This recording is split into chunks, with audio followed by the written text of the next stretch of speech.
আমি বাসা উঠাই বলে পয়সা পাতি উঠাই বলে কামখানি করছিলো। কোন এই জায়গা? 2 নম্বর হলমারে। কি নদী? পুঠিবাড়ি নদী। আচ্ছা, তারপর তারপর সরকারও তো আমি বহুত হেরি করছি, সরকার একো করা নাই, কোনো মুখ্যমন্ত্রী একো করা নাই, কোনো হেরি করা নাই। আমি এলাকা অলপ করে আছো কামখানি।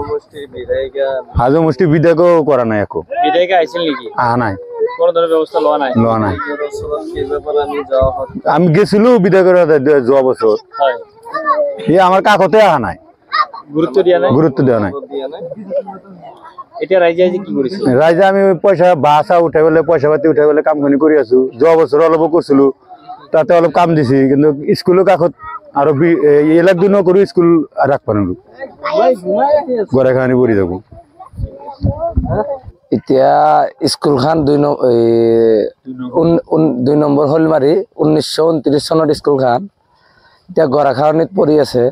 এতিয়া আমাৰ ৰাইজে পইচা পাতি তুলি বাঁহ চাহ কিনি বাঁহ তুলি ফালে ৰাইজে বহুত কষ্ট কৰি এই বাঁহবিলাক পুতি আছে।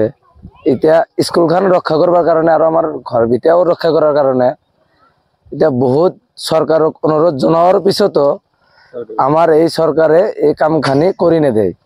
যিকোনো মুহূৰ্ততে বিদ্যালয় আৰু গাঁওখন নিখি হৈ যাব পাৰে।